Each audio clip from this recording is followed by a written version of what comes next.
Hi friends, I'm Pawan Bonga. Present అయితే నేను గొప్పటిపాటిలో ఉన్నాను. సో ఈ ఊరైతే చిన్న పని ఉండి అయితే వచ్చాను. అలాగైతే బీచ్కి వచ్చాను. చాలా ఎక్కువ ఎండ ఉండడంతో నేనైతే బీచ్కి అయితే వచ్చాను. ఈ ఊర్లో నేను మెయిన్ గమనించింది ఏంటంటే ఈ షెడ్లు అనమాట. ఆ షెడ్లు అనేవి చాలా ఉన్నాయి, చాలా మొత్తంలో అనేది షెడ్లు అనేవి ఉన్నాయి. సో ఈ షెడ్లో వలలు, తెప్పలు అన్నీ కూడా పెట్టుకున్నాను. నేను కూడా చాలాసేపు ఇక్కడ కూర్చున్నాను. ఇంతలో అయితే ఒక అరుపు వినిపించింది మాకు.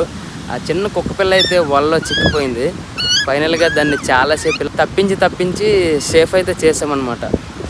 నాకు మెయిన్గా అయితే ఈ షెడ్లు అయితే కనిపించాయి. ఇక్కడైతే చాలా కూల్గా ఉంది. ఇంకా చాలామంది వల కూడా ఇక్కడ పొత్తుకుంటున్నారు. మనకి కావాల్సిన వలలు, తాళ్ళు, తెప్పలు అన్నీ కూడా ఈ షెడ్ కింద అయితే పెట్టేసారు.